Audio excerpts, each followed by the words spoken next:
notion of a haunted ship that's been missing for many years that actually brings out the greed and avarice of 5 ordinary people is a really intriguing one. The story's about a salvage crew on a tug who come across a abandoned 1950s ocean liner. Things start to go wrong and they find themselves in hot water, basically. There's clearly activity going on the ship, and it's pretty scary. The ship is, shall we say, it's not abandoned. They're looking for fortune, and instead they come across mayhem. There's a haunting that's going on. Lots of screams in the night. I always sort of saw it as The Shining meets Dead Calm. The Mare Celeste, the Bermuda Triangle, it ties into all those kind of areas. I think if you're in for a good scare, this is the one to see because it's really horrific. People are going to really be scared, and they're going to love it. We like to shock you, and I think this is full of that.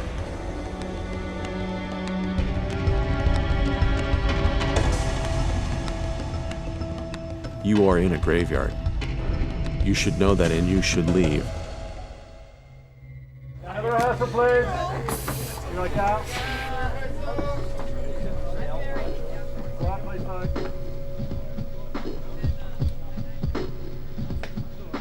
I like spooky films, films that are eerie and unsettling. They're good movies that I've always liked to go see.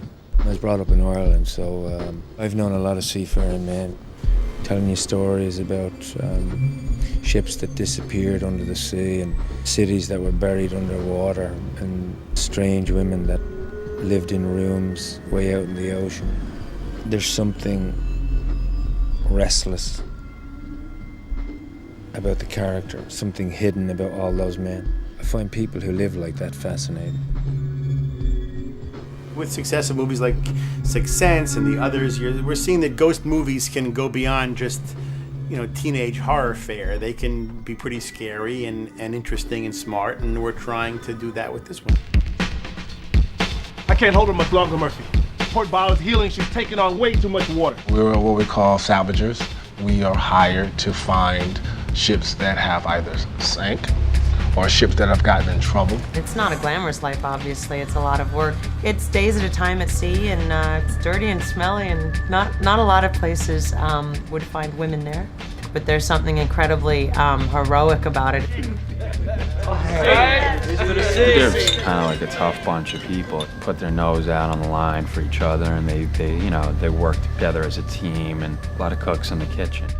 Hi, cheers. Hi, Mr. Murphy. I'm Jack Ferryman. I was wondering if I could buy you a drink. We are introduced to a character who has this incredible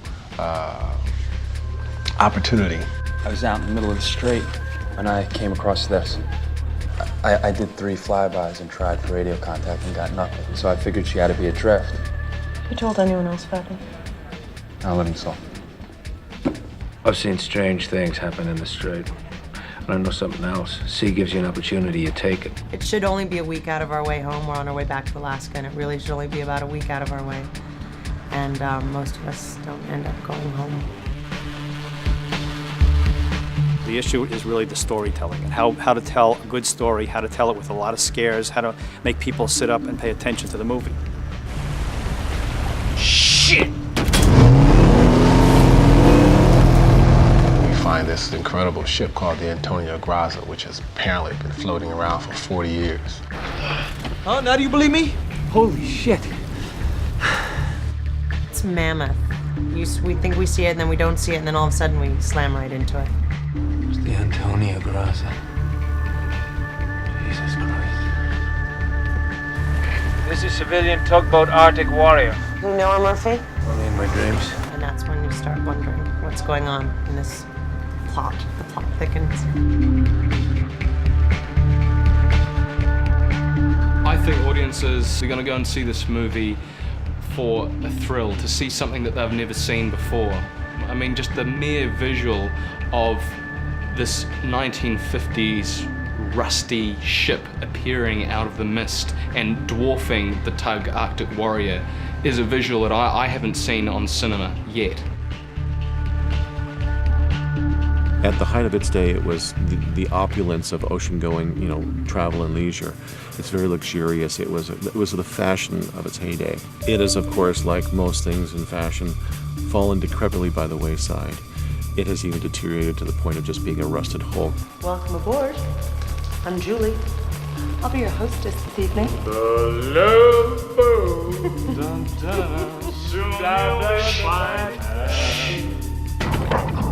When the frights come, they almost happen sequentially, one right after the other, just having them stacked up and not letting the audience rest till you get through everything, and then give them a brief moment of time to think about it, what's happened before you introduce another one. So they find this old ship that is rusted on the inside for the most part, but still huge and tons of things that could be sold in it. And then they find a huge amount of gold. Yeah! We're rich! Son of a bitch!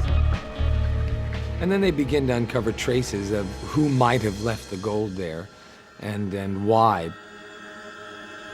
Things just start getting out of hand, and the moral of the story, I think, is that greed ultimately gets you nowhere. As people start revealing what they're really about under this kind of pressure, who are you really and what really matters? So it really kind of comes down to the human reaction to things such as greed and such as lust and such as the other issues at hand. And it's basically, once that hook is set, it's a slow reel in.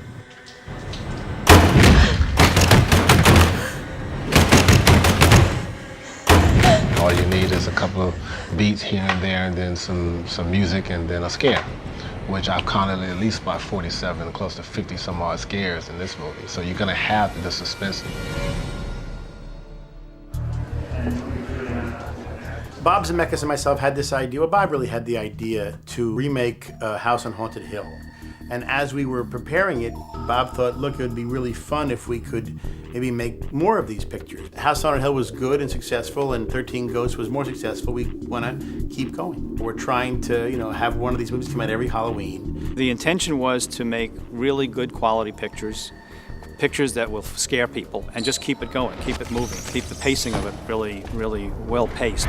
You have a lot of action, you have a lot of characters that have a lot of arcs. A lot of us have really put a lot of effort into really building character in a film that normally doesn't require it. I think with all these great actors, we've been able to create people that you're going to care about within the horror of the film. It's a minute, Murph, huh? It's about the sensation. It's about the hit of the visceral experience. I mean, that's what these guys are good at, If you're going to do a horror movie, you do it with them. So this is the thriller that's going to, I think, have people jumping.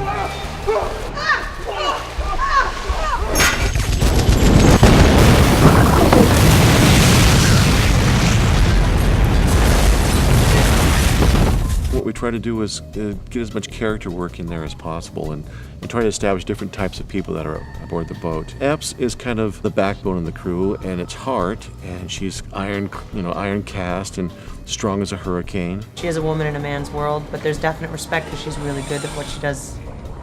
The interesting thing about my character is she doesn't really care much about the gold. Her life is this. She's a classic hero. She's the person you look to when you're in trouble. That's who everyone looks to. Like Sigourney Weaver's character in Alien.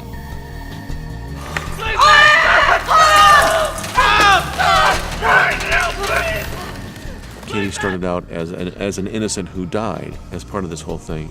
And over time, what she has sort of morphed into is somebody that's a bit more complex.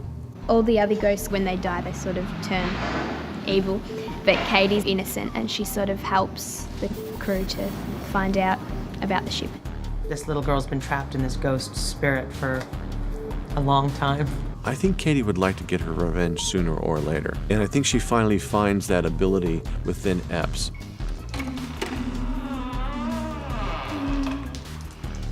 I want to show you something.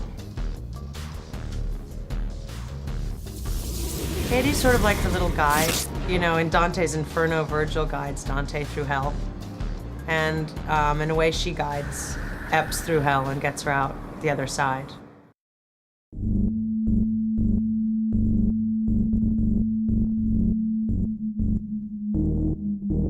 The sets on this film have been unbelievable. The art direction is truly remarkable. This is one of the probably the most impressive set I've ever worked on. This is a work of brilliance. I'm continually being very impressed by Grace Walker's work. His sets are just incredible. He's built this fantastic ocean liner, which of course we see in its glory, and we see it, like this after it's been sitting derelict in the ocean for 40 years. So it's a pretty incredible transformation. They wanted a ship that was of that classic 50s liner.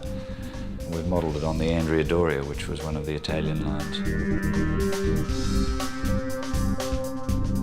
So it was quite a challenge, especially as it goes through many phases of decay, right from when it was a pristine ship. What we wanted to do with the ship, as opposed to your typical haunted house movie, we wanted to give it a layering of wet texture, a waterborne demonology, if you will.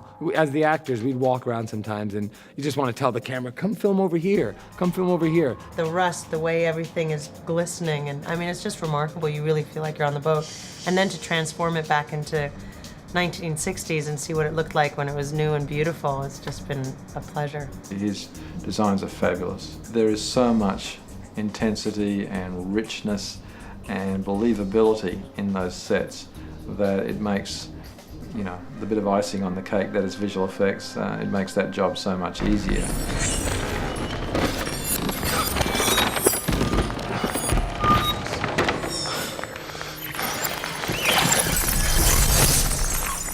Steve was looking for someone who didn't default to a digital solution every time there was a visual effect required.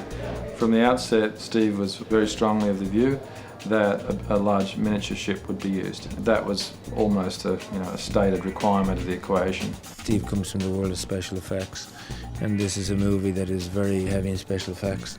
He's really great at that understanding of what it takes to make a film like this work. You have to do a lot of homework with that stuff. You have to prepare a lot for it. Whatever you can control and have prepped, people aren't guessing for it, and the shots essentially come out better. Dale's been watching our hind end quite a bit actually lately. Photon has a huge job ahead of themselves. There's quite a bit of work to do on this film. The objective always is the same, is to create a credible illusion. The one thing that we have to do is with this picture is to keep the scale large, keep the scale big. And we feel that they're going to give us some things that you've never really seen in a movie before.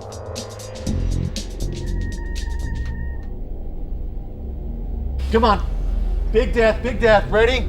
Cameras, spade, action! These kind of movies require a certain amount of shock value to them. A guy goes into a darkened room, you go, don't go in there, there's bad things. You're waiting to be scared as an audience. So we've kind of created a ship full of dark rooms and let that opportunity sort of leap out at people. With this picture, we're really topping ourselves with frights and scares, and I think the audience is going to be in for a great ride.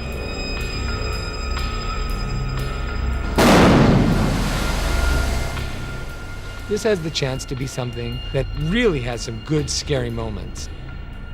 And you leave, you've eaten your popcorn, you had your soda, and you go see it again. Stop! You're in danger! I think there's going to be a few surprises in there. It's very difficult these days to be original, but I haven't seen or read anything like this. I think the shock value is going to be quite huge. The visual effects, the traditional scare stuff, the blood, the gore, the macabre, but yet the storyline, it all comes together. It's got twists and turns that you don't see coming. We try very hard to come up with twists that you don't see, that you don't feel that are going to be there. I think they're just going to love the fear factor of it because you're not going to know what's going to happen, and the visual effects are stunning. It's going to be a lot of fun, and I'll watch this movie on Halloween, that's for sure.